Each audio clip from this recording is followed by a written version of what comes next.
নমস্কার, welcome to বই ভ্রমণ। একদম সান স্ল্যাপ পুরো। যাই হোক, তো আজকে আরো একটা নতুন বই নিয়ে হাজির। আজকের বই হচ্ছে পূর্ণেন্দু বত্রীর মহারানী। একদমই আনকমন, আন্ডাররেটেড একটা বই। কতজন পড়েছেন জানি না। আমি কলেজ স্ট্রিটের পুরোনো বইয়ের যে মেলা হয় সেখান থেকে নিয়েছিলাম, তো পড়লাম। একদম ছোট বই, 110 পাতার বই। আমার খুব অন্যরকম লেগেছে, খুব ভালো লেগেছে। তো প্রথম দিকে পড়ে, টপিকটা পড়ে মনে হচ্ছিল যে এটা একটুখানি বোরিং হবে, যতই ছোট বই হোক। কিন্তু একদমই বোরিং না, মানে আমি এক সিটিং এ পড়ে শেষ করেছি। তো এটা কি নিয়ে বইটা সেটা একটু বলি। বইটার প্রথম টপিক, মানে যেটাকে সামনে রেখে বইটা লেখা, সেটা হচ্ছে একটা বুড়ি মানুষ রয়েছে। তো এমন না যে তার পুরো জীবনটাকে একদম রিলের আকারে দেখিয়েছে, দেখিয়েছে অবশ্যই, কিন্তু বুড়ি মানুষটার বর্তমান যে অবস্থা সেটা কি করে, পাস্টে এমন কি হয়েছে, বা পাস্টে সে কি কি করতো অতীতকালে, যে যার জন্য তার এখন এই অবস্থা। আর এই অবস্থা, যে এই অবস্থা থেকে তার এরপরে কি হতে চলেছে, মানে তার একটা জার্নি দেখিয়েছে বর্তমান অবস্থা থেকে তার যে পরিণতি হতে চলেছে সেটা পর্যন্ত। তো এর যে গল্প বলার ধরন বা এর যে পরিসর ব্যাপ্তি, সেটা খুবই পরিসর ব্যাপ্তিটা খুবই স্বল্প। আর গল্প বলার ধরনটা অনেকটা বড় গল্পের মতো। এটাকে উপন্যাস বলা চলে না, উপন্যাসিকা। পূর্ণেন্দু বত্রী, যিনি এই বইটার লেখক, তিনি খুব বড় একজন কবি। তো আমি তাকে কবি হিসেবেই চিনতাম। তিনি যে একজন ঔপন্যাসিক সেটা আমি জানতাম না। তো এই বইটার যে প্রাক কথন, সেখানে তিনি পরিষ্কার লিখে দিয়েছেন যে দেশ পত্রিকায় তার একটা গল্প ছাপা হয়, গল্পটার নাম আমার মনে নেই, কিন্তু এই টপিকটার উপর বেস করে। তো তার সেটা লিখে তার মানে মন থেকে শান্তি হয়নি বা মন পরিপূর্ণ হয়নি। তো তিনি তখন ভেবেছিলেন যে এই গল্পটাকেই, যে মানে যেটুকু সে লিখতে পারলো না, কারণ বড় গল্পের বা কোনো পত্রিকায় ছাপা হলে তো একটা নির্দিষ্ট মানে সাইজ থাকবে বা নির্দিষ্ট শব্দের সীমিত শব্দ সংখ্যার মধ্যে তাকে লিখতে হবে। তো তার হয়তো মনে হয়েছিল যে না, এই সীমিত শব্দ সংখ্যার মধ্যে এই যে আমার যে ভাবনাটা বা আমি যা যা লিখতে পারলাম না, সেইগুলো তো ধরানো সম্ভব না। তো সেই জন্য আমি এই বিষয়ের উপরই একটা বড় গল্প লিখবো কিংবা উপন্যাস লিখবো। তো সেই থেকেই এই বইটার জন্ম, পূর্ণেন্দু বত্রীর মহারানী। তো ভালো লেগেছে, খুব অন্যরকম বই। যারা পড়তে চান, একদম সামাজিক লেখা, তো তারা পড়তে পারেন। এবার আসছি আস্তে আস্তে বইটা সম্বন্ধে।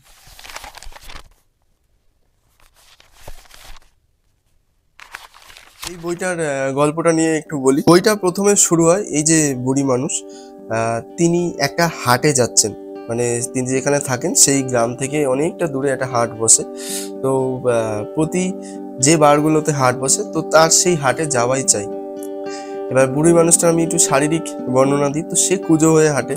তার হাতে পায়ে প্রায় জোর নেই বললেই চলে। তাকে যদি মানে 100 মিটার যেতে বলা হয়, তার হাত পা কাঁপতে থাকে, মনে হয় যে আকাশ নেমে আসে, সে মাটিতে শুয়ে পড়বে, মানে এতটাই শরীরের অবস্থা খারাপ তার। মানে তাকে ধরে ধরে নিয়ে যেতে হয়। আর সব থেকে বড় কথা, তার কিন্তু মানে বাড়িতে কেউ নেই, মানে সে একা, সোজা কথা। কিন্তু হাটে তার যাওয়াই যায়, কারণ সেই হাটে সে এমন একটা সময় যায়, মানে একদম বেলার দিকে যখন হাট প্রায় পড়ে আসে, তো তখন যে পচা সবজি যেগুলো মানুষ ফেলে দেয়, মানে দোকানদাররা, তারা দয়া করে বুড়িকে দিয়ে দেয় পচা সবজি, কিংবা কিছু যদি বেঁচে যায় সেগুলো ফ্রিতেই তাকে দিয়ে দেয়, কিংবা একদম কম দামে হয়তো তাকে দিয়ে দিল। তো সেই জন্য সে একটা নির্দিষ্ট সময় মেনে সেই হাটে যায়। আর এছাড়াও হাটে যাওয়ার অন্যতম কারণ হচ্ছে, তো সেইখানে যারা যারা আসে তারা সবাই বুড়িকে চেনে। তো তাদের সাথে সে গল্প করে, তাদের থেকে চেয়ে চিনতে জিনিসপত্র নিয়ে নেয়, জল খায়, চা খায়, কিংবা সবজি আনাজ, কিরে এটা দে, কিরে তোর কাছে তো এত রয়েছে, এত তো কামালি, দে, এরকম ভাবে। মানে তার সম্পর্কটা খুব, মানে ছেলে নাতি যেমন সম্পর্ক হয় ঠাকুমার সাথে, সেরকম সম্পর্ক। আর তাকে সবাই দিয়েও দেয়, আবার আড়ালে হাসাহাসিও করে। কিন্তু ওই এত বয়স্ক একজন, তো এরকম ভাবে চাইছে। আর এত দিনের একজন মানুষ, কারণ তার এই গ্রামের সাথে একটা ইতিহাস জড়িয়ে রয়েছে, তো তাকে সবাই একটু গণ্যমান্য করে। আবার এখন যেহেতু বয়সের জোর বেড়েছে, তার হাতে পায়ের জোর কমেছে, কিংবা মানে তার যে প্রভাব প্রতিপত্তি সেটা কমেছে, তো সেই জন্য কোথাও গিয়ে তাকে আবার একটু মানে একটু হেয় করে, হাসাহাসি করে তাকে নিয়ে। তো সেই ব্যাপারটাও রয়েছে, আবার তার সাথে একটা ওই চোরা যে সম্মান, সেই ব্যাপারটাও রয়েছে। তো এরকম ভাবে সে হাটে যায়, হাতে পায়ে জোর নেই তবুও যায়। মানে হাটে যাওয়ার পথে একটা খুব সুন্দর বর্ণনা রয়েছে, যে আগে তো মানে নির্দ্বিধায় হাটে চলে যেতাম, যে শুধুমাত্র হাতে পায়ে জোরে ভর করে। এখন কোথা দিকে হয়েছে সাইকেল, রিক্সার, ভ্যান, সারাক্ষণ কানের সামনে প প প প।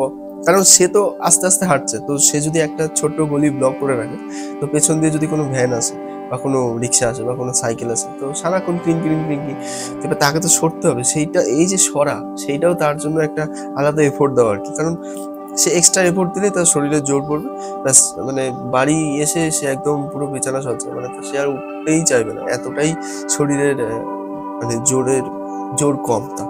তো ওই জায়গাটা খুব সুন্দর বর্ণনা দিয়েছে যে এখন বাপু কোথা থেকে জানি না, আগে তো সুন্দর হাঁটাচলা করতাম, শুধুমাত্র পালকি যেত, এখন এই প সারাদিন কানের সামনে উঠলে, এবার সে তো কুজোয় হাঁটে এরকম ভাবে। তো সে মুখ তুলে আবার তার দেখা চাই যে কে সাইকেল কিনেছে, কারণ গ্রামে সাইকেল কেনার ক্ষমতা সবার নেই। তো সে সাইকেল যার কাছে আছে বা এই ভ্যান রিক্সা যাদের কাছে আছে তারা বড় লোক। তো সে শুধুমাত্র সরবে না, সে আমার মুখ তুলে দেখবে যে এটা কে, কোন বাড়ির কে আর কি সাইকেল কিনেছে যে এত বড় লোক হয়ে গেল। তো তার মধ্যে আবার এই ব্যাপারটাও আছে, সে নিজেই মানে ওখানে বর্ণনাতেই রয়েছে যে এই বুড়ির কিন্তু শুধুমাত্র রাস্তা সরলে শান্তি নেই, তার আবার মুখ তুলে দেখা যায় যে কে, তারপর গিয়ে সে সরে। তো কিছু সময় সে মুখ তুলতে পারে না, তো সে সরে যায়। যখন অনেকটা দূরে সাইকেল চলে যায়, পেছন থেকে দেখে বোঝার চেষ্টা করে, কিন্তু তার চোখে আবার ছানি, তো দৃষ্টিশক্তিও খুবই ক্ষীণ। তো সে যেহেতু চোখে দেখে না, সে কানে শোনে আর গন্ধ শুকে বোঝার চেষ্টা করে যে জিনিসটা কি, আর কানে শুনে বোঝার চেষ্টা করে যে কি আসছে বা কার গলার স্বর। আর একটা জিনিস আছে, সে ছোঁয়ে মানে টাচ করে বোঝার চেষ্টা করে যে এই মানুষটা কে। এবার তার স্মৃতিশক্তি একদম নেই বললেই চলে, খুব ক্ষীণ স্মৃতিশক্তি, তার একটা ভাস্ট অতীত আছে, তো সেইটার মানে একেবারে তার মনে নেই বললেই চলে। খুব কম মানুষ যদি কথায় বলে কি গো আমাকে চিনতে পারলে না, আমি সেই, তো সে চিনতে পারে না। তার স্মৃতিশক্তিতে যে কয়েকজন মানুষ রয়েছে, তো সেই মানুষগুলোই তার মনের মধ্যে ঘোরাঘুরি করে। তো ভেবে নেয় যে ওই যে স্মৃতিশক্তি মানুষগুলো, তার মধ্যে থেকে একটা হচ্ছে ওই মানুষটা, কিন্তু আসলে তাই না। আসলে তার যে স্মৃতিশক্তির মানুষগুলো, সময়কাল যেটা, তো সেই সময়কালটা সে পেরিয়ে এসেছে, এখন তাদের ছেলে মেয়ে হয়েছে, তাদের নাতিপুতি হয়েছে, বউ বাচ্চা হয়েছে। তো এবার গ্রামের সবাই মোটামুটি জানে এই যে মানুষটার সম্বন্ধে। কিভাবে জানে সেটা আমি আসছি আস্তে আস্তে, সেইখান থেকেই বুড়ির পাস্টে যাওয়া আর কি।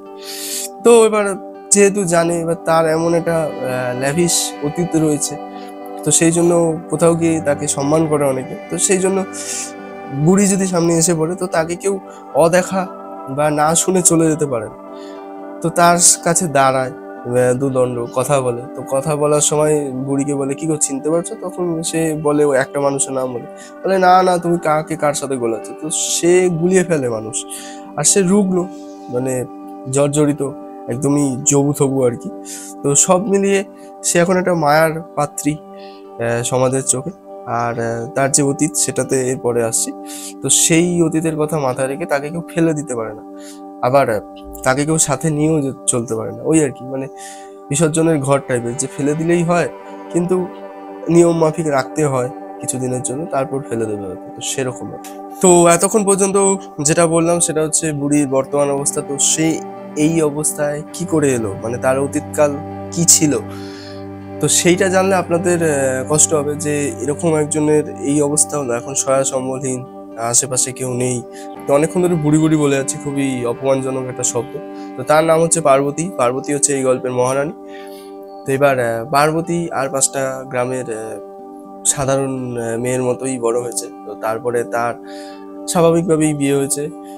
তার স্বামীর নাম হচ্ছে মুকুন্দ, ছেলে হয়েছে, তারপর ছেলের নাম হচ্ছে পচা। তো মুকুন্দ আর পার্বতীর হচ্ছে ধোপা আর ধোপানির ব্যবসা, মানে তারা হচ্ছে কাপড় চোপড় নিয়েই থাকে, সেগুলো ধোয়া মোজা, তারপর সেগুলোকে আয়রন করা, তো তারপর সেগুলোকে গাধা, তাদের একটা গাধা রয়েছে চাঁদা, ওই গাধাটার নাম, তো সেই গাধার পিঠে চাপিয়ে মানুষের বাড়ি দিয়ে আসা, এই হচ্ছে তাদের কাজ। তো এটা হচ্ছে তাদের প্রাথমিক কাজ। এবার মুকুন্দ এছাড়া ঘরে বসে থাকার পাবলিক নয়, তো সে খুব বাগানের প্রতি তার মোহ রয়েছে, তো এটা খুব সুন্দর একটা দিক এখানে রয়েছে। তো এই যে ধোপার যে কাজ, সেটা ছাড়া সে মানে ওই কাজ যথেষ্ট হেক্টিক, সারাদিন ওটাতেই সময় চলে যায়, কিন্তু তারপরেও মানে এটা পার্বতীরই জবানবন্দিতে রয়েছে যে তারপরেও কি করে জানি সে কিছুটা সময় ঠিক বাঁচিয়ে নিত বাগানের জন্য। তো খুব সুন্দর সেটা। আর পার্বতীর সেদিকে যেহেতু স্বামীর বাগানের প্রতি একটা ঝোঁক ছিল, তো স্বাভাবিকভাবে তার মধ্যে একটা আসে, কিন্তু এছাড়া সে যে কাজটা করতো, যেটার জন্য এই গল্পটা তার পার্বতীর এত সম্মান, সেটা হচ্ছে ধাইগিরি, মানে বাচ্চা বের করার কাজ। এবার তখনকার দিনে তো ওই মানে হসপিটাল নার্সিংহোম ছিল না, নার্সিংহোম তো ছেড়েই দিলাম, হসপিটাল ছিল না, অত ডাক্তার বুদ্ধিও পাওয়া যেত না, বা তাদের এফোর্ড করার ক্ষমতা অত মানুষজনের ছিল না। তো তখনকার মানুষজন আস্তে আস্তে বিশ্বাস করতো কি, তারা যে পুঁথিগত বিদ্যা বা ধন্বন্তরী চিকিৎসা বা এই যে জড়িবুটির যে চিকিৎসা, সেইগুলোতে তারা বেশি বিশ্বাস করতো, তন্ত্র মন্ত্র। তো পার্বতী যেন কি করে, তার কোনো একজন গুরুমার ছিল, গ্রামেরই একজন, তো সেও ধাই ছিল। তো তার কাছ থেকে সে এই যে ধাইগিরি বা এই যে বাচ্চা কি করে বের করার সময় কি কি পদ্ধতি অবলম্বন করতে হয় যেন মাও সুস্থ থাকে, বাচ্চাও সুস্থভাবে বের হয়, তারপর যে নাড়ি কাটা বা বাচ্চা বের হওয়ার পরবর্তীতে যদি বাচ্চা না কাঁদে তাকে কি করে কাঁদাতে হবে, বা মা যেন ডেলিভারি করতে গিয়ে হাঁপিয়ে না ওঠে, মানে তাকে তো পুশ করতে হবে, মানে বের করতে হবে। তখনকার দিনে তো এইসব সিজার ফিজার ছিল না, নর্মাল। তো নর্মাল ডেলিভারিতে মানে যাদের হয়েছে তারা জানে যে কি লেভেলের কষ্ট।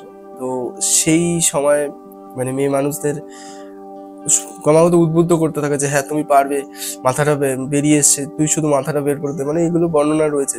তুই জাস্ট তুই মা হয়েছিস, তুই মা হতে চলেছিস, তুই শুধু বাচ্চাটার মাথাটা আমার হাতে দিয়ে দে, বাকি আমি করে দেবো। তো যেহেতু মাথাটাই সবচেয়ে বড় পোর্শন হয় একটা বাচ্চা, তো সেইটা বের হয়ে গেলেই একদম।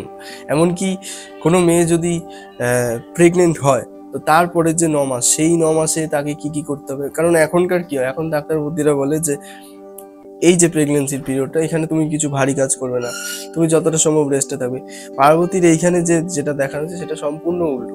তখন সে মানে এখানে একটা জায়গা আছে যেখানে একজন কলকাতায় মানে একজনের বিয়ে হয়েছে আর কি, একটা গ্রামেরই একজন মহিলার মেয়ে।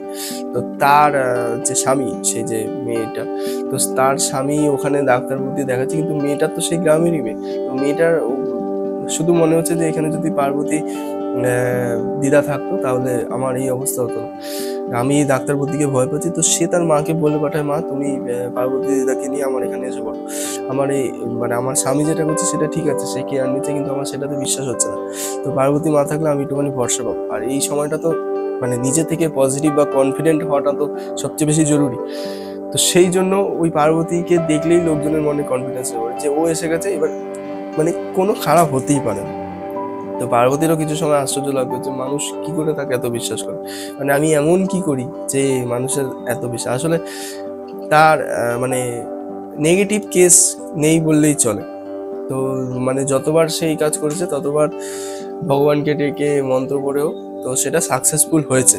তো এই অবস্থা সে উল্টে বলে মানে যারা মা হতে চলেছে যে কিরে তোরা এরকম করে মানে হাঁটাচলা কর, এরকম ভাবে বসে থাকলে কি করে হবে, তুই বাচ্চাটাকে কি পঙ্গু বের করতে চাস, বাচ্চাটাও তো একটুখানি নড়াচড়া করুক ভেতরে, বা সেও একটুখানি হাত পা ছুড়ুক। এরকম ভাবে এক জায়গায় বসে থাকলে, স্টিপ হয়ে থাকলে, শুয়ে থাকলে সে তো ওখানে মানে জরায়ুটা তো পুরো জড়িয়ে যাবে। তো তার যে ওয়ে মানে এখনকার ওয়ের সাথে সেগুলো মেলে না, কিন্তু মানে সেগুলোকে পড়ে আপনার লজিক্যালি মনে হয় তখন এইভাবেই হতো আর কি। সেই জন্যই তখনকার যুগের মানুষরা খুব যথেষ্ট স্ট্রং হতো, মেন্টালি হোক ফিজিক্যালি হোক। আর এখন মানে একটুখানি এদিক থেকে ওদিক হলেই শরীর খারাপ হয়ে যায়। তো যাই হোক সেসব আলাদা কথা, কিন্তু তার যে ওয়ে সেটা আমি বললাম। তো এই যে কাজটা, ধাইগিরির কাজটা, তো সে সেটা এতটাই দক্ষতার সাথে করতো, এত মানুষকে মানে গ্রামের লোকজন, যে প্রথমে বললাম যে কেন তাকে এত গণ্যমান্য করে, বা কেন তাকে ফেলতে পারে না, বা কেন সে যদি সামনে এসে পড়ে তাহলে কেন তাকে এড়িয়ে যেতে পারে না, কারণ হয়তো সেই মানুষটাকে সেই নিজের হাতে বের করেছে। তো আশেপাশে গ্রাম থেকেও তার ডাক পড়তো যদি কোনো মহিলা প্রেগনেন্ট হতো যে আসো সে আতুর ঘর বানাও, সেই নিজের হাতে বানাতো, বাড়ির যারা মেয়ে মানুষ আছে তাদেরকে সাথে নিয়ে। তো তারপর আতুর ঘর বানিয়ে সেখানে হয়তো 2-3 দিন সে থাকতো, তারপর সেখান থেকে বাচ্চা বের করতো, বের করে তাদের হাতে দিত, তারপর সে এসে পড়তো। তো বিনিময়ে সে যারা যদি বড়লোক হতো তাহলে সেখান থেকে আর কি কিছু পয়সা পেত। এছাড়া সবার পয়সা দেওয়ার ক্ষমতা নিত, শাড়ি দিত, কিংবা ওই চাল ডাল মানে আনাজপাতি সেগুলো দিত। তো সে কিছু চাইতো না, তাকে আপনা আপনি দিত। তো এই যে বললাম যে একটা মেয়ে তার মাকে বলেছে যে পার্বতী দিদাকে নিয়ে কলকাতায় আসো, তো সেইখানতে স্বামী দেখছে যে আমি যে পদ্ধতি অবলম্বন করছি এই মহিলাটা সম্পূর্ণই ভিন্ন, মানে স্বামী স্বাভাবিকভাবে সেই পদ্ধতিতে বিশ্বাস আসবে না, কারণ সে পড়ালেখা করা একজন মানুষ, সে তো ডাক্তার বুদ্ধিতেই বিশ্বাস করে। কিন্তু ওখানে যেভাবে বিশ্বাসটা জন্মালো স্বামীর মনে পার্বতীকে দেখে, তো তারও কোথাও গিয়ে মনে হলো যে ঠিক আছে এই মানুষটা যেটা পারবে সেটা হয়তো ডাক্তার বুদ্ধিও পারবে না, মানে এক্সপিরিয়েন্স যেখানে কথা বলে। তো একটা সময় কি হলো, ওই বাড়িতে যতদিন সে ছিল 7 দিন 10 দিন, তো সেই হর্তাকর্তা হয়ে গেল মানে পার্বতী।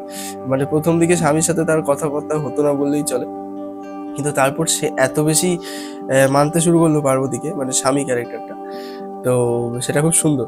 তো তারপর ওখান থেকে সে ছাড়তেই চাচ্ছিল না, মানে সাকসেসফুল ডেলিভারি হওয়ার পর তো অনেক কিছু দিয়ে পাঠিয়েছিল কলকাতা থেকে গ্রাম। এবার সে কলকাতায় গেছে, কলকাতার মেট্রো, মেট্রো না ট্রাম, সরি তখন তো মেট্রো ছিল না, তো ট্রেন, এইসব তো গ্রামের মানুষের কাছে রূপকথার গল্প। তো যখন সে কলকাতা থেকে ফিরলো পার্বতী গ্রামে, তখন সবাই জড়িয়ে ধরেছে যে কি ব্যাপার, তোমার তো এখন তো তুমি বড় লোক, কলকাতায় গেলে, কলকাতা থেকে ডেলিভারি করে এলে। তো এবার এই পার্সপেক্টিভে একটা কথা বলে রাখি, এখানে দুর্যোধন বাবু বলে একটা ক্যারেক্টার হচ্ছে, তো সে গ্রামের জমিদার গোছের একজন। তো তার আবার পার্বতীর প্রতি নজর রয়েছে, নজর বলতে মানে সেটাকে খুব একটা খারাপ নজর বলতে বলবো না, তবে সে চায় যে পার্বতী যে লাইফটা বাঁচছে আর কি, যে জীবনে সে রয়েছে সেখান থেকে সে বেরিয়ে আসুক, সে দুর্যোধন বাবুর সাথে থাকুক। এবার দুর্যোধন বাবু এতটাই লাজুক বা ডিরেক্টলি সে অ্যাপ্রোচ করে না, তার একজন সাগরেদ রয়েছে, তাকে দিয়ে সে পার্বতীকে অ্যাপ্রোচ করায়। তো সেই সাগরেদটা মানে কথাবার্তায় সেই খোঁচাটা মারে যে তোমাকে কিন্তু দুর্যোধন বাবু চায়, এরকম। তো সেখানে একটা মানে খুবই খোঁচা মারা ব্যান্টার টাইপের রয়েছে। তো সেটা পড়তে মানে সেটা যে ইনার মিনিং সেটা আসলে খারাপই, কিন্তু যে মোমেন্টে আপনি পড়ছেন আপনার খুব একটা খারাপ লাগে না, তো সেটা একটা ব্যাপার। এবার সেইখানে যখন যখন এই যে ব্যান্টারগুলো, তো পার্বতী সেটা এড়িয়ে যায়, কিন্তু সে মনে মনে খুব মানে নিজেকে প্রিভিলেজড মনে করে যে গ্রামের এরকম একজন মানুষ, মানে দুর্যোধন বাবুর মতো একজন মানুষ, তাকে চায়, অন্য কাউকে চায় না। তো এই ব্যাপারটা যখন গ্রামের লোকজন জানে, তারা কানাঘুষো করে। এই যে পার্বতীর যে কাজ, মানে এই যে ধোপানি হোক কিংবা এই যে ধাইগিরি, তো সেটার জন্য গ্রামের প্রতিটা মেয়ে মানুষ কিংবা প্রতিটা পুরুষ মানুষ তাকে সম্মান করে। সেই জন্য তার সম্বন্ধে যদি কিছু কুৎসাও রটে, সেটা কেউ তাকে মুখের উপর বলবে না, বা কেউ সে যখন সেখানে নেই তখন তার সম্বন্ধে বলবে, কিন্তু সে যখন সেখানে রয়েছে তখন সেই সব মানে সে হচ্ছে ওই সবার, বা সে ওই দলের মধ্যমণি। তো এই জায়গাগুলো মানে খুব সুন্দর, মানে তাকে মুখোমুখি কেউ কিছু বলছে না, কিন্তু পিছনে বলছে, পিছনে বলতে গিয়েও কোথাও গিয়ে তাদের আটকায় যে এই মানুষটা সম্বন্ধে আমরা এরকম বলছি। মানে এই ব্যাপারটা তো মানে রটনাও হতে পারে যে দুর্যোধন বাবুর ব্যাপারটা, কারণ হাতে নাতে তো সে কোনো প্রমাণ পায়নি, কিন্তু হ্যাঁ ব্যাপারটা সত্যি। পার্বতী সেটা পাত্তা দেয় না, কিন্তু মনে মনে সে খুব মানে উৎফুল্ল বোধ করে যে হ্যাঁ এরকম একজন মানুষ অন্য কাউকে না, তাকে চাইছে। আবার সেটা নিয়ে সে মুকুন্দ, মানে তার যে স্বামী, তার সাথে ঝামেলাও করে যে তুমি এতক্ষণ মানে বাড়িতে যদি দেরি করে আসে কোথায় ছিলে, ওই দুর্যোধনের কাছে। তো এরকম ব্যাপার রয়েছে।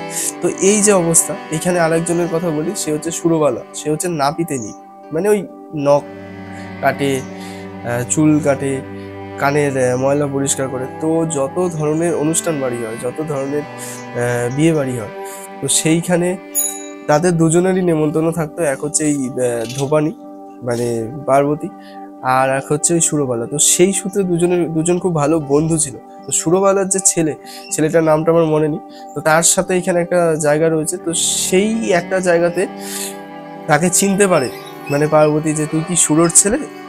তো মানে সচরাচর তো সে মানুষ গুলিয়ে ফেলে, কিন্তু ওই যে বললাম স্মৃতিশক্তিতে কিছু মানুষ রয়েছে, তো তার মধ্যে সুরবালা একজন। তো তখন সে ছেলেটার কাছে দুঃখ করে বলে যে ভগবান তোর মাকে নিয়ে গেল, আমাকে নিচ্ছে না কেন, আমিও সুরর কাছে যেতে চাই। তো এই যে কোনো অনুষ্ঠান বাড়িতে তাদের দুজনেরই ডাক পড়তো, সেই থেকে তাদের বন্ধুত্ব, বা সেই বন্ধুত্বটা এতটাই গভীরে চলে গেছিল আর কি। তো মানে দুজনকে ছাড়া থাকেই না আর কি, এরকম ব্যাপার আর কি। তো এরপর আস্তে আস্তে অধঃপতনের শুরু। এই হচ্ছে পুরো অতীতের কথা বললাম। তারপর আস্তে আস্তে মুকুন্দ মারা যায়, তার স্বামী। তার যে ছেলে পচা, সেও মারা যায়। এমনকি যে গাধাটা চাঁদা, সেও মারা যায়। তো তখন পার্বতীর আস্তে আস্তে মনে হয় যে এই যে সমাজে, সমাজ বলছি সরি, সংসারে কিছু অমঙ্গল মানে শনির দশা লেগেছে। তো আস্তে আস্তে সবাই চলে যাচ্ছে, এমনকি যে বাগানটা, সেই বাগানের গাছগুলো আস্তে আস্তে মরে যেতে থাকে। মানে জমিতে কিছু একটা হয়, বিষ মিশে যায়। তো সেই জমিটা সে বিক্রি করে দিতে বাধ্য হয় একজনের কাছে। তো তার যে বাড়ির যে চৌহদ্দি, সেটা বিশাল বড় ছিল। তো সেই চৌহদ্দির সামনে গ্রামেরই একজন প্রভাবশালী মানুষ সেটা মানে জমি কিনে সেটাকে ফেলে রাখে হঠাৎ করে অনেক বছর পর। মানে পার্বতীর এই মোমেন্টে যে সে বুড়ি, তো তার হঠাৎ করে মনে হচ্ছে যে সেখানে কিছু বানাবে। সেখান থেকে মাটি খোঁড়া শুরু হয়, মাটি খুঁড়ে খুঁড়ে সে পার্বতীর উঠোনেই ফেলছে। মানে তার যে এখন যে এই মোমেন্টে যে ভাঙাচোরা ঘর, মানে যেটুকু যা অবশিষ্ট রয়েছে, ঝড়ে জলে মানে যাচ্ছে তাই অবস্থা। তো তার তো সেই এখন তো এই মোমেন্টে তো সেই পয়সা পাতির আধিক্য নেই, যার যেটুকু জমানো ছিল অতীতে সেটুকু দিয়েই এখন যা চলছে। আর গ্রামের মানে একটা সময় যে গ্রামের জন্য এত কিছু করেছে, মানে গ্রামের প্রায় অনেকেই তার হাত দিয়ে জন্ম নিয়েছে, তো সেই থেকে সেই যে ঋণ অনেক গ্রামের মানুষ এখনো ভুলতে পারে না, তো সেই থেকে তারা তাকে ফেলতে পারে না। ওই কারোর বাড়িতে যদি যায়, কারোর কোনো মুদি সদাইয়ের দোকানে যদি যায়, তো তারা দয়া করে কিছু দিয়ে দেয় ফ্রিতে বা একেবারেই কম দামে, বা কোনো বাড়িতে যদি রান্না বান্না হয় তো তাকে এসে দিয়ে যায়, বা সে ওই বাড়ির উঠোনে যদি গিয়ে বসে তো তারা তাকে খালি হাতে ফেরে না। এইভাবেই তার দিন সংসার চলছে। তো এদিকে তো সে বাড়ি থেকে তো তাকে বেরোতে হবে এসবের জন্য, এদিকে তার শরীরের হচ্ছে ওই অবস্থা। আস্তে আস্তে তার মানে পুরো জীবনটাই পাল্টে যায়। মানে মানুষ মারা যেতে থাকে, যারা পরিবার ছিল, মানে পরিজন ছিল, আস্তে আস্তে বাগানটা শেষ হয়ে যায়, আস্তে আস্তে তার গাধাটা মারা যায়। তো শরীরে জোর কমতে থাকে, তো ধোপানির যে ব্যাপারটা সেটা আস্তে আস্তে চলে যায়। আর এই যত বয়স হতে থাকে এই ধাইগিরির ব্যাপারটাও আস্তে আস্তে মানে কমে যেতে থাকে, কারণ ততদিনে চিকিৎসার উন্নতি হয়েছে, ততদিনে মানুষ দেখছে যে ডাক্তার বুদ্ধি দিয়েও এইসব কাজ হয়, শুধুমাত্র এদের উপর বিশ্বাস করলে হবে না। তো এইভাবেই আস্তে আস্তে গল্প চলতে থাকে। এবার আস্তে আস্তে গল্পের একদম শেষের দিকে এসে পড়ি, মানে লাস্ট পার্ট যেটা, বা 3টে পার্টে ভাগ করলে লাস্টের যে কোয়ার্টারটা। তো সেইখানে আমি ভাবছিলাম যে গল্পটা শেষ হবে কি করে, মানে এমন ভাবে হচ্ছে এই মানুষটা কি মারা যাবে শেষে, মানে তার মৃত্যু দিয়ে কি গল্পটা শেষ হবে? তো না, সেরকম হয় না, মানে সেরকম ডিরেক্টলি কিছু দেখানো হয় না, কিন্তু এই জায়গাটা যেটা হয় সেটা খুবই মানে মনকে ব্যথা দিয়ে যায়, খুবই ক্ষুণ্ণ হই আর কি ভেতরে ভেতরে। কারণ এখানে একটা রাজনীতির একটা জায়গা এসে পড়ে। গ্রামের মধ্যে একজন মানুষ ছিল, তার নাম হচ্ছে শ্যামল। তো সে খুবই মানে তৎকালীন যে রাজনীতি, তো সেই দলের মানে যারা শাসক দল তাদের একজন প্রতিনিধি। তো সে উঠতি প্রতিনিধি আর কি। তো সে চায় আমি গ্রামের জন্য কিছু করব, আর সেটা যে করব সেটা আড়ালে আবডালে না, সেটা যেন আমি মানে সবাইকে দেখাতে পারি যে হ্যাঁ আমি করছি, কারণ সবাই যেন আমাকে মান্যগণ্য করে, আর পরের ভোটে যেন আমি যদি দাঁড়াই তাহলে আমি যেন জিততে পারি। তো এই একটা ব্যাপার তার মধ্যে আসে। তো সেটা সে কিভাবে চরিতার্থ করবে সেটা সে বুঝতে পারে না। তো তখন সে উপায় খুঁজে পায় যে এই যে পার্বতী, যে সে গ্রামের এমন একজন, তার যে অতীত, তার তো অতীত সবাই জানে, যেটা বারবার বলছে। তো তার জন্য সে কিছু করবে, কারণ সে হাঁটতে চলতে পারে না। তো তাকে এমন একটা কিছু করবে, তার জন্য সে গ্রামের সবাই মানে তার জয়গান করে শ্যামল। তো এইখানে একটা ব্যাপার এসে পড়ে, সেটা হচ্ছে পার্বতী এই যে মানুষটা, তার মোহনভোগ খুব পছন্দ। মোহনভোগ হচ্ছে এক ধরনের আমাদের যে হালুয়া, তো সেটারই এক ধরনের মানে তার সাথে আরো কিছু মিশিয়ে সেটা বানানো হয়। তো সেটা যারা জানে তারা জানে, আমি যতটা পড়লাম ততটুকু বললাম। তো সেই যে মোহনভোগ, তো সেটা গ্রামে একজন ছিল বড় মা, মানে পার্বতী যখন যুবতী, মানে সে যখন সদ্য সদ্য বিয়ে হয়েছে, বা তারপর বিয়ের পর যে কাজগুলো করছে, ধোপানি বা এই যে ধাইগিরির কাজ, তো তৎকালীন সময়ের মানুষ।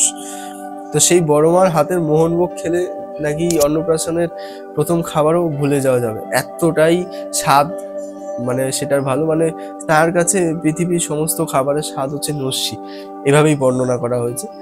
তো সেই মোহনভোগের কথা পার্বতীর মনে আছে, কারণ সেই স্বাদ তার মুখে এখনো লেগে রয়েছে। তো শেষ দিকে এই যে থার্ড কোয়ার্টারে, তো হঠাৎ তার কানে আসে একজনের কাছ থেকে যে ও বাড়িতে মোহনভোগ রান্না হবে, ও বাড়িতে অনুষ্ঠান আছে। তখন সেই মোহনভোগের কথা শুনে তার বড় মার কথা মনে পড়ে। এদিকে বড় মা তো বেঁচে নেই, তো বড় মার এই মোমেন্টে যে পুত্রবধূ মানে বৌমা আর কি, তো সে ওই মোহনভোগটা রান্না করতে পারে, কিন্তু স্বাদ বড় মার মতো নেই অবশ্যই। মানে একজনের হাতের রান্নার স্বাদ আর অন্যজনের হাতের রান্নার স্বাদ একটু তো ফারাক হবেই। তো এবার পার্বতীর তো স্মৃতিশক্তি নেই, তো সে তো জানেই না কে বড় মা বা কে তার বৌমা, সে শুধু মনে করেছে মোহনভোগ। তো সে ওই মানে একজনকে বলে যে আমি মোহনভোগ খেতে চাই, ওই বাড়িতে অনুষ্ঠান রয়েছে, আমাকে নিয়ে যাবি। আমি ওই মোহনভোগ না খেয়ে আমি মরতে চাই না, কারণ তার মনে হচ্ছে যে তার সময় ঘনিয়ে এসেছে। কিন্তু জাস্ট ওই একটা জিনিস, একটা শখ তার পূরণ করে দেয়, তারপর আমি মানে নির্দ্বিধায় চোখ বুঝতে পারি। তো এই যে মোহনভোগের যে ব্যাপারটা হচ্ছে, সেইটা কিভাবে শেষে হয়, সে আদৌ খেতে পারে কিনা, সেই মোহনভোগের খাওয়ার যে ব্যাপারটা, সেইটার সাথে শ্যামল মানে যে গ্রামের যে উঠতি প্রতিনিধি রাজনৈতিক দলের, সে কিভাবে জড়িয়ে পড়ে, সে সেইটা খাওয়ানোর জন্য কি কতটা নিচে নামতে পারে, বা কতটা পার্বতীকে একদম গ্রামের কাছে হাস্যকর একটা জায়গায় নিয়ে যায়। হৃদয় বিদারক একটা বর্ণনা রয়েছে। তো পড়তে পড়তে আপনার ভীষণ রাগ হবে, মানে মনে হবে চড়থাপ্প মেরে দিই শ্যামল বলে যে ক্যারেক্টারটা। তো ওইটা আসলে আমাদের যে রাজনৈতিক দল বা তার যে প্রতিনিধি, তাদেরই এটা অবয়বকে ফুটিয়ে তোলা হয়েছে। এরমই হয় আর কি, তারা নিজেদের স্বার্থ চরিতার্থ করার জন্য মানে কোথায় যে নেমে যায় তারা নিজেরাও জানে না, মানে তাদের কাছে তখন কিছু ঠিক কিছু ভুল মনে হয় না, মনে হয় যে হ্যাঁ এটা করে যখন হবে তার তখন মনে হচ্ছে যে বুড়ির আর কতদিন, তো আমি আমার দিকটা দেখে নিই। আমি যদি গ্রামের মধ্যে এরকম একটা দিক প্রতিষ্ঠা করতে পারি তো এরপর তো আমারই লাভ। কিন্তু সেটা করতে গিয়ে সে কোথায় গিয়ে নামাচ্ছে বুড়িকে বা তার নিজের চরিত্রটাকে, তো সেটা সে বুঝতে পারে না। তো শেষ দিকটা আমি আর বলছি না, পড়বেন অবশ্যই। আর বাকি ওভারঅল যেটা বললাম, তো এরকম ভাবে আর কি অতীত বর্তমান সুইচ হতে থাকে ক্রমাগত। মানে কোথাও গিয়ে দেখায় যে এখনের সময় সে আবছা আবছা স্মৃতিতে তার মনে পড়ে এটা, আবার কোথাও গিয়ে লেখক যে সেই পরিষ্কার বলে দিয়েছে যে অতীতে এরকম হতো। তো পার্বতীর এই মোমেন্টে মাইন্ডে অতীত আর বর্তমানের কোনো লিঙ্ক নেই, খুবই সামান্য লিঙ্ক। এই যে বললাম, সুরবালার কথা সে মনে পড়ে, আর মোহনভোগের কথা মনে পড়ে। আর কেউ যদি মনে করাতে সাহায্য করে যে আমি এর ছেলে, আমি এর নাতি, তো সেই হাত ধরে আস্তে আস্তে সে বলে বলে ও সে সে এখন বেঁচে আছে, সে কোথায়, সে কিন্তু মানে অনেক আগে হয়তো সে মারা গেছে, কিন্তু তার সেই স্মৃতি নেই। তো এই হচ্ছে মহারানী, তাকে মহারানীর মতো করেই ট্রিট করা হয়েছে, কারণ গ্রামে সে যদি একবার বেরিয়ে যায় তাকে কেউ উপেক্ষা করতে পারে না, সোজা কথা। আর তার যৌবনকালে সে মহারানীর মতোই থাকতো। তো পড়ে দেখবেন অবশ্যই। এতক্ষণ পর্যন্ত যারা শুনলেন অনেক অনেক ধন্যবাদ। ভিডিওটা বড় হয়ে গেল, তো ভালো বই পড়লে একটু বলতে ভালো লাগে আর কি। তো পড়বেন, একদমই মানে খারাপ লাগবে না আর কি, বরঞ্চ যথেষ্ট ভালো লাগবে। মানে এটা একদমই অন্যরকম বই, এর যে টপিকটা, এরকম টপিক খুব একটা পড়া হয়ে ওঠে না, বা আমি হয়তো অন্তত পড়িনি। তো আজকের মতো এটুকুই থাক। আমি অরিক, এই চ্যানেলে বাংলা বই, বাংলা সাহিত্য নিয়ে কথা বলে থাকি। যদি এতক্ষণ পর্যন্ত ভিডিওটা দেখলেন, আবার বলছি অনেক অনেক ধন্যবাদ। যদি ভিডিওটা ভালো লেগে থাকে তাহলে লাইক করে দেবেন আর চ্যানেলটা সাবস্ক্রাইব করবেন।